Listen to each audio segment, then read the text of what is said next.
Another quick update from Doozer's shop on the Brown & Sharp 13 cylindrical grinder. Bring you over, I'll show you what I'm doing, cleaning the table.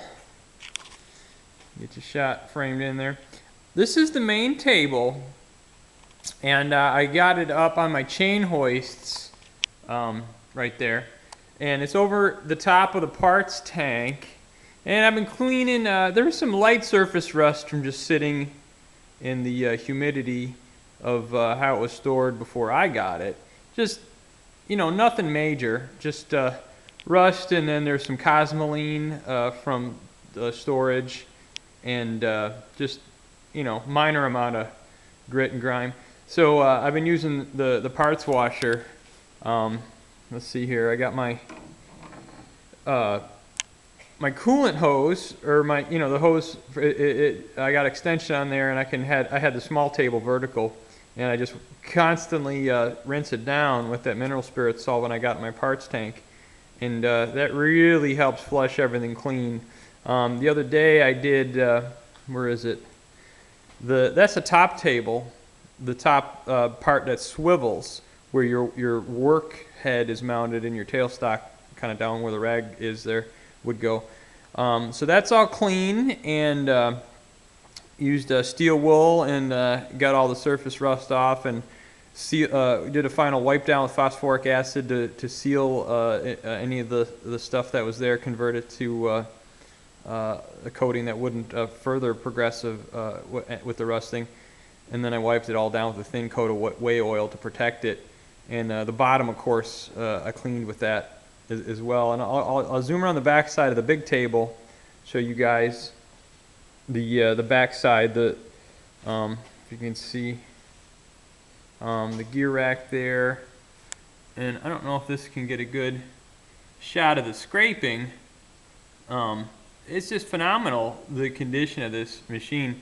The scraping and the flaking for oil retention is just gorgeous, and you can see there's like a line going down the whole middle of the scraping pattern, and that's where the oil distribution trough is. I'll zoom you over to the grinder itself. There you go. That's where the oil gets injected and distributed.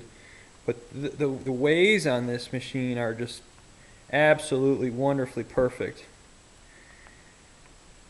So I'm very happy to have the opportunity to purchase this from my friend Jim. Like I say, I got last week I got the cover on where the turret for the grinding head would sit, and I gave that a wipe down of whey oil as well, just to keep it from rusting. So I just wanted to show you guys the progress. While I just took a break to do this quick video to show you how I was cleaning it all with the parts washer tank and my chain hoists to get everything clean as clean could be before I assemble it. And I'll turn the whey oil pump on. I'll give a final wipe down and turn on the lubrication pump to get this thing you know, spurting oil again for when I assemble it for the final time. I'm getting close, and you might remember the earlier installments of my video. I had put new bushings in this gearbox, and this thing it moves like silk with the new bushings. No binding at all whatsoever. I tried to I got about a 1/2,000th clearance from the shaft to the bushing clearance on the two bushings I replaced in here. And I've been talking to Mark on Grand Island. He's got the same grinder, and he was checking out his bushings. He said he might actually want to use my videos as a reference when he takes his apart again, and tighten up his bushing some. So I'm glad somebody's getting some good you know, maybe feedback or use out of my videos there. And I've still got to decide if I want to put the original electrical box back on, or put my new I got one that's 20 by 20 by 8 inches deep, so I could fit a frequency drive in there a little bit better for the wheel head. After I put the table on, hopefully I'm going to try to get that done today. I'm going to just hang up the grinding head that goes on the turret up on the chain hoist and rinse it down with the mineral spirits as well. I don't think I need to take it apart. It's just got gook on it from just being stored and everything. I might, I don't know, I might take the motor off just to make it easier to handle and make sure I get the grip from behind everything. But after I do this, I got the work head to do, which, I mean, I'm probably not going to take that apart either. I'll just hang it up, wash it down with mineral spirits, and put it back. You know, make sure that, you know, where it bolts onto the table underneath there is nice and clean and way oiled. So I just wanted to give you an update of where I am with all the assemblage of the 13. I'm honing in on it. And as to where to put it, this, you know, is the man door, and I got one of the toolboxes there, my Lista. And right now I got the pallet of the Brown & Sharp 13 accessories there, but I think I'm going to put the red Craftsman roll-around toolbox. And it'll take up the doorway a little bit. It's a 6-foot wide door, 9 foot tall, but at least it's on wheels and I can stick it there. And the reason I'm talking about this is where I'm going to put the 13, I have the toolbox. So I've got the two Tsugami and the Harding lathe, and I got my Boyer Schultz in the corner and my Covell cylindrical grinder there.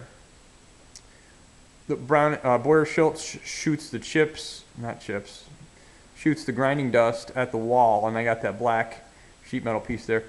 So in between the Harding HLVH and the Boyer Schultz, I think I can fit the Brown & Sharp grinder right where that toolbox is, and the table can travel and not hit anything. I'm pretty sure I got it measured out where that'll fit just fine. And like I say, the reason I took the electrical box off the back is so I can snug it up against the wall and not have that electrical box back there where I can't access it. So I'm going to put it on the side. But putting the Craftsman roll around over there by the door, I think will be a good thing, because anything, you know, if I bring a big machine in, I can just move the Craftsman roll around, and then I can, because, you know, it's just sort of a staging place for junk anyways when I bring something new home. I'm trying to minimize that, but it happens. And I got to get my doors made for the high bay, which is out in the main shop. Well, this is the main shop, I guess, but the high bay, I don't have any doors made. I got this sliding door here, and I got to get crack-a-lackin' and make the sliders for my my high bay.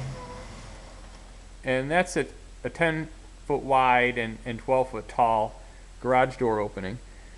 So I'm going to make two doors, 5-foot wide and 12 feet tall, you know, like a biparting thing. So I can have this high bay for some metalworking machines right now. Now it's kind of a catch-all, and I don't have the walls insulated yet, or I didn't have the OSB put on there. That OSB is over 12 bucks a sheet now, and when I built this place, the outside OSB, I paid 6 bucks a sheet. So it's very seasonal with the price of that stuff, and I like that better than drywall on the inside. It's just more heavy duty. It takes 3 coats of paint to get all the paint to soak in, but yeah, that's my next plan. Is I think I got to make some doors, whether it be wood or whatever. I'll kind of show you the opening. I'll back up. And this is the outside of the shop, and you know, that's the man door on the lower portion of the shop where the machines are currently. But I just got to get these doors made because the rain comes in the bottom, and you know, that way I can open the in-between slider and then have the air conditioning, climate control the whole shop instead of just the machine area on the side that I was, you know, currently showing everybody where my machines are. So that's the next project. But just wanted to give you guys a quick update from Doozer shop and a little progress on the Brown & Sharp 13 cylindrical grinder.